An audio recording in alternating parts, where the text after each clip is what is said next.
kecelakaan lalu lintas itu tidak semuanya hanya sekedar lecet-lecet, bisa jadi patah tulang, bisa ada mungkin trauma pada dada sehingga ada gangguan pernafasan dan lain-lain yang mungkin butuh perawatan yang tidak sedikit biayanya. Dari negara sudah mengupayakan pembayaran melalui dengan jasara harja dengan plafon maksimal 20 juta. Alangkah baiknya jika pasien mengurus BPJS kesehatannya agar ketika itu melebihi plafonnya BPJS bisa masuk untuk ikut membantu melakukan pembayarannya.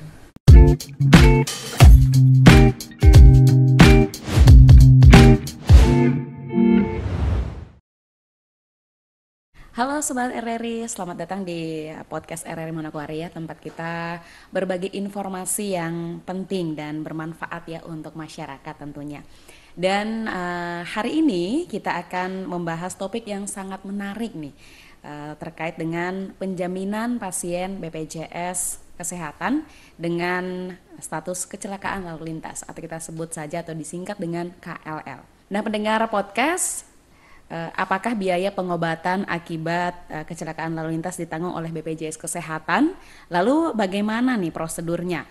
Apa saja syarat-syaratnya? Dan pastinya pendengar juga penasaran ya. Untuk itu mari ya kita bahas bersama ya di podcast RRI hari ini bersama dengan narasumber kita yang sudah hadir ya. Selamat siang Dokter Aditya. Selamat siang. Iya, dokter ini perwakilan dari BPJS Kesehatan dan pastinya akan menjelaskan secara lengkap ya apa saja yang tadi sudah saya sampaikan. Dan juga bagaimana penjaminan BPJS atau pasien BPJS dalam kasus kecelakaan lalu lintas. Kita langsung mulai saja ya dengan pembahasan kita. Nah, sebelum kita masuk ke skema penjaminan nih, mari kita bahas dulu ya apa yang dimaksud dengan kecelakaan lalu lintas. Pastinya Dokter Adi akan menjawab pertanyaan saya. Silakan Dok. Baik, jadi kalau ditanya apa kecelakaan lalu lintas itu dari namanya aja ya. Jadi kecelakaan itu kan suatu insiden, peristiwa yang terjadi dengan namanya lalu lintas, berarti terjadi di lalu lintas. Di jalan ya? Di jalan. Nah, itu nanti dia akan melibatkan semua yang ada di jalan. Jadi kendaraan bermotor, pengendaranya, kemudian mungkin pejalan kaki, pokoknya semua yang ada di lalu lintas tersebut. Baik, lalu jika mengalami kecelakaan lalu lintas dan membutuhkan perawatan medis nih, apa saja yang menanggung biayanya nih? Siapa saja yang menanggung biaya? Baik, jadi kalau untuk penjaminan kasus kecelakaan lalu lintas ini kan oleh negara sudah ada masuk dalam jaminan sosial ya. Jadi untuk kecelakaan lalu lintas sendiri sudah ada penjamin utamanya, pertama dari jasara harja. Jasara harja. Jadi kalau kecelakaan lalu lintas penjamin pertama jasara harja. Nah di situ apakah BPJS berperan di dalamnya? Di situ diatur dalam Perpres 82 tahun 2018 dan Perpres nomor 59 tahun 2024 bahwa untuk kasus kecelakaan lalu lintas sudah ada penjaminnya pertama jasara harja sampai pada plafon tertentu. Jadi pada batas tertentu sampai jasara harja. Jika ternyata melebihi plafon maka BPJS masuk sebagai penjamin keduanya gitu.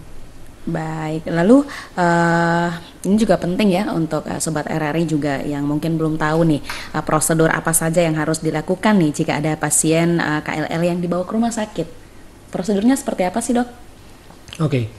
Jadi kalau pasien dia mengalami kecelakaan lalu lintas yang seringkali kan dibawa ke IGD ya, datang ke rumah sakit, nanti pasti akan dilihat dulu oleh dokter IGD-nya, dilakukan pemeriksaan triase. Triase itu nanti penentuan ini pasiennya masuk kondisi bisa rawat jalan kah atau perlu perawatan di rumah sakit. Jadi berdasarkan tingkat keparahannya pasien gitu. Nah setelah masuk nanti kan pasti akan dilakukan tata laksana awal tindakan pertama. Misalnya kalau ada gangguan nafas berarti dilakukan bantuan untuk pernafasan. Misalnya ada perdarahan dilakukan penghentian perdarahan. Pokoknya tata laksana awal akan dilakukan dulu. Kemudian karena ini kecelakaan lalu lintas maka kita nanti akan bicara terkait pembiayaannya pasien ini. Pembayaran dia bagaimana di rumah sakit. Nah karena tadi sudah kami bahas kalau ada penjaminan dari negara lewat jasara harja. Nah itu ada hal-hal yang harus dipenuhi oleh pasien yang mengalami kecelakaan lalu lintas. Pertama dia harus melakukan laporan kepada polisi bahwa telah terjadi kecelakaan. Jadi harus ada laporan polisi, harus lapor juga ke Jasara Harja sebagai penjaminan awal. Nah, nanti dari situ diproses oleh polisi dan Jasara Harja, mereka akan turun ke TKP tempat terjadinya kecelakaan, dilakukan olah TKP, lalu dibuat laporan. Nah, nanti di situ baru terlihat apakah kasus ini merupakan kasus kecelakaan yang dapat dijamin oleh Jasara Harja. Nah, kasus yang dapat dijamin oleh Jasara Harja itu utamanya adalah kasus kecelakaan ganda yang melibatkan 2 kendaraan atau lebih, atau antara kendaraan bermotor dan pejalan kaki. Kemudian kasus apa yang kira-kira tidak bisa dijamin oleh Jasara Harja? Nah, itu pada kasus kecelakaan lalu lintas yang tunggal. Ketika mungkin dia lagi hujan, kemudian dia bawa motor jatuh, atau mungkin dia di jalan menabrak kucing, atau tiba-tiba masuk jalan berlubang dia jatuh, nah itu masuk ke kecelakaan tunggal. Apakah dia serta-merta ditanggung BPJS Kesehatan? Jawabannya tidak. Dia tetap harus melalui alur yang tadi, tetap harus ada laporan polisi, tetap harus lapor ke Jasara Harja. Nah, ketika nanti Jasara Harja menentukan bahwa ini tidak bisa dijamin karena kecelakaan tunggal, laporan polisi juga menunjukkan demikian, baru di situ BPJS bisa menjamin. Jadi tetap alur pertamanya tetap harus lapor polisi dan Jasara Harja. Nah, namun ada beberapa kondisi yang walaupun sudah terpenuhi nih, ada laporan polisi, sudah lapor Jasara Harja, tetapi bisa jadi tidak dijamin keduanya. Kenapa itu? Misalnya apa? Karena mungkin dia berkendara dalam keadaan mabuk. Atau mungkin kalau misalnya pada Jasara Harja nanti bisa dikonfirmasi ke Jasara Harja juga. Mungkin kalau misalnya ternyata kasus kecelakaan ganda yang seharusnya bisa dijamin, tetapi pasiennya tidak membayar pajak kendaraan bermotornya. Nah, itu juga belum bisa dijaminkan. Mungkin gitu. Gitu ya. Iya, jadi penjaminan awalnya memang dilakukan oleh Jasara Harja ya. Lalu jika masih ada biaya tambahan juga baru BPJS Kesehatan juga yang menanggung. Iya. Jadi penting juga ya bagi keluarga korban nih untuk mengurus administrasi agar penjaminannya bisa berjalan lancar ya, Dok. Nah, ini juga ada pertanyaan ya yang mungkin penting ya bagi kita juga. Ya, ada juga pertanyaan-pertanyaan nih kalau penjaminan pasien BPJS dalam kasus lalu lintas ya, ini juga terkait dengan bahasan kita di hari ini nih. Jika kecelakaan tunggal tidak melibatkan kendaraan lain, tadi juga sudah dijelaskan ya sama Dokter Adi, dan tidak bisa juga ditanggung oleh Jasara Harja ya, dan apakah semua kasus kecelakaan dijamin oleh Jasara Harja nih, Dok? Kasus kecelakaan jika terjadinya di lalu lintas, maka itu bisa dijamin oleh semuanya Jasara dijamin Harja. Ya. Mungkin yang tidak bisa itu kalau dia kecelakaan misalnya di gang, dia kendaraan bermotor nih. Kendaraan bermotor, dia lagi panasin motor, tiba-tiba dia jatuh di depan rumah. Nah, itu tidak bisa masuk ke dalam kecelakaan di kecelakaan lalu lintas, karena masuknya bukan di lalu lintas gitu. Iya, dan pertanyaan lagi nih, Dokter, jika pasien tidak memiliki BPJS Kesehatan, apakah mungkin tetap bisa mendapatkan perawatan? Jika pasien tidak memiliki BPJS Kesehatan ya. Nah, sebenarnya tadi kan kita sudah bahas bahwa penjamin pertamanya adalah Jasara Harja. Jika pasiennya sudah memenuhi kriteria yang bisa dijamin oleh Jasara Harja, jadi kecelakaan ganda dan kemudian dia tidak ada hal-hal yang menggugurkan penjaminannya seperti dalam keadaan mabuk dan segala macamnya, mungkin balapan liar atau itu yang seharusnya dia bisa dijamin, maka tetap bisa dijamin oleh Jasara Harja dulu. Nah, namun mungkin nanti ada pertanyaan, pasien kalau dia kecelakaan kan bisa jadi mungkin terjadi patah tulang dan segala macam, biayanya kan tidak sedikit. Terus seberapa besar sih Jasara Harja menjamin? Nah, itu sepengetahuan saya dari regulasi terakhir dari Jasara Harja, santunannya itu sebesar 20 juta. 20 juta dari Jasara Harja. Pelayanannya itu dari rawat inap, rawat jalan dan seterusnya itu rangkaian sampai 20 juta. Nah, ketika pasien itu tidak memiliki BPJS, maka limitnya hanya sampai 20 juta itu. Jadi untuk sisanya, jadi pasien pembiayaannya kan tidak ada nih. Jadi itu yang kami himbau ke masyarakat, karena BPJS Kesehatan kan program nasional, program negara, upaya dari negara untuk menyetarakan kesehatan bagi seluruh penduduknya. Maka bagi penduduk yang belum memiliki BPJS Kesehatan diharapkan segera mengurus BPJS Kesehatannya agar jika terjadi hal-hal yang tidak kami harapkan, setidaknya ada penjaminan yang bisa didapatkan oleh peserta. Baik, dan balik lagi nih ya, apakah korban kecelakaan nih bisa langsung menggunakan BPJS tanpa melalui jasara harja nih? Gimana dok? Kalau kecelakaannya lalu lintas, tadi kan sudah disampaikan juga bahwa harus ada laporan polisi, harus ada jasara harja dulu. Nah, BPJS Kesehatan bisa menjamin setelah melihat jawaban dari kedua ini. Karena sebagai dasarnya kami menjamin. Karena kalau kita tidak ada kesimpulan apakah ini kecelakaan ganda, ataukah misalnya ternyata ini bisa dijamin jasara harja, kan tidak boleh ada double penjaminan. Jadi kita harus pastikan dulu dari jasara harja clear, laporan polisinya ada, baru BPJS bisa masuk. Jadi tidak bisa langsung masuk ya dari BPJS. Iya, kalau misalnya nih dok, misalnya ada seseorang punya BPJS terdaftar di sini, terus dia kuliah atau bekerja di luar negeri, bagaimana itu? Jika kecelakaan terjadi di luar negeri, tempat tinggal dia bagaimana? Baik, pertanyaannya agak susah ya.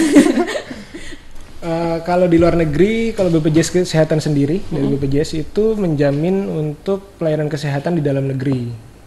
Jadi untuk contoh misalnya untuk bagi pasien haji pun kita itu pelayanan kesehatannya ketika pasien sebelum berangkat haji dan pulang dari haji. Jadi pada dasarnya juga diatur pada Perpres 82 tahun 2018 dan Perpres 59 tahun 2024 bahwa pelayanannya saat ini hanya untuk di dalam negeri dulu saja yang dijamin.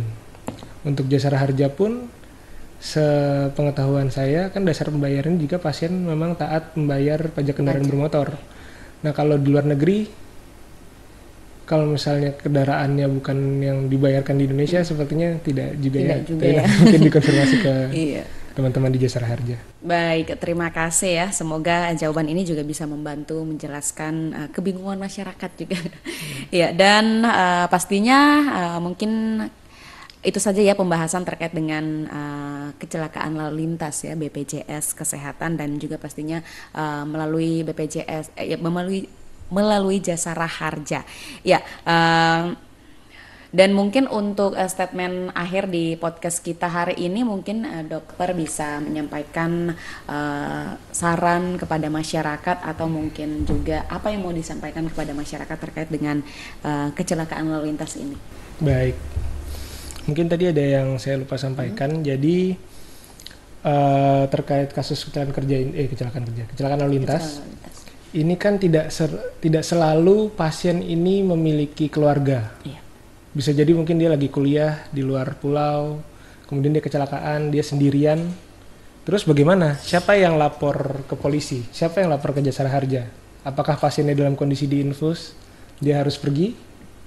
Nah, jadi jawabannya ini sudah dimudahkan dari kolaborasi antara kepolisian bagian lalu lintas, jasara harja dan BPJS Kesehatan. Jadi kita sudah membangun sistem di mana nanti ketika pasien dirawat di rumah sakit, itu rumah sakit bisa melakukan centang keterangan KLL. Nah, jadi ketika keterangan centang KLL itu dilakukan, nanti langsung by system dia akan terintegrasi sama sistemnya Korlantas lewat namanya IRSMS dan ke sistemnya jasara harja lewat JR Care. Dengan begitu ketika pasien masuk sudah dicentang oleh rumah sakit, by system polisi akan ternotif, oh di rumah sakit ini ada kasus kecelakaan. Terus jasara harja juga ternotif sehingga nanti semua kolaborasi nih, jasara harja dan kepolisian turun ke rumah sakit, cek ada pasien kecelakaan lalu lintas, kemudian nanti turun TKP dan segala macamnya. Jadi pasiennya sendiri sebenarnya kalau sudah smooth ini sistemnya tidak harus jalan sendiri ke kepolisian untuk bikin laporan polisi. Tapi alangkah baiknya kalau untuk mempercepat proses jika ada keluarganya memang lebih baik juga ikut turun ke kepolisian untuk urus laporan polisinya. Gitu. Kemudian untuk tadi closing statementnya ya. Karena tadi untuk kecelakaan lalu lintas itu tidak semuanya hanya sekedar lecet-lecet, bisa jadi patah tulang, bisa ada mungkin trauma pada dada sehingga ada gangguan pernafasan dan lain-lain yang mungkin butuh perawatan yang tidak sedikit biayanya. Dari negara sudah mengupayakan pembayaran melalui dengan jasara harja dengan plafon maksimal 20 juta. Alangkah baiknya jika pasien mengurus BPJS kesehatannya agar ketika itu melebihi plafonnya BPJS bisa masuk untuk ikut membantu melakukan pembayarannya. Ya, jadi itu mungkin sarannya, download aplikasi mobil JKN, cek status kepesertaannya, jika nonaktif segera dilakukan pengaktifan. Baik, gitu. Terima kasih ya Dokter Adit ya, perwakilan dari BPJS Kesehatan, dan juga pastinya pesan untuk masyarakat nih di Kota Manokwari dan sekitarnya, stop mabuk-mabuk di jalan loh, jalan berkendara, stop mabuk, stop juga balapan liar karena itu tidak ditanggung oleh Jasara Harja dan BPJS Kesehatan, apalagi sakit hati. Aduh. Ya, terima kasih ya Sobat RRI untuk podcast hari ini ya, semoga bermanfaat juga untuk kita semua. Jadi Sobat RRI, jika mengalami kecelakaan lalu lintas, pastikan untuk segera melapor ke kepolisian ya, dan juga mengurus klaim Jasara Harja, dan pastinya mengikuti prosedur BPJS Kesehatan agar biaya perawatan bisa terjamin. Jangan lupa ya untuk selalu berhati-hati di jalan dan patuhilah aturan lalu lintas. Sampai jumpa di episode podcast RRI selanjutnya.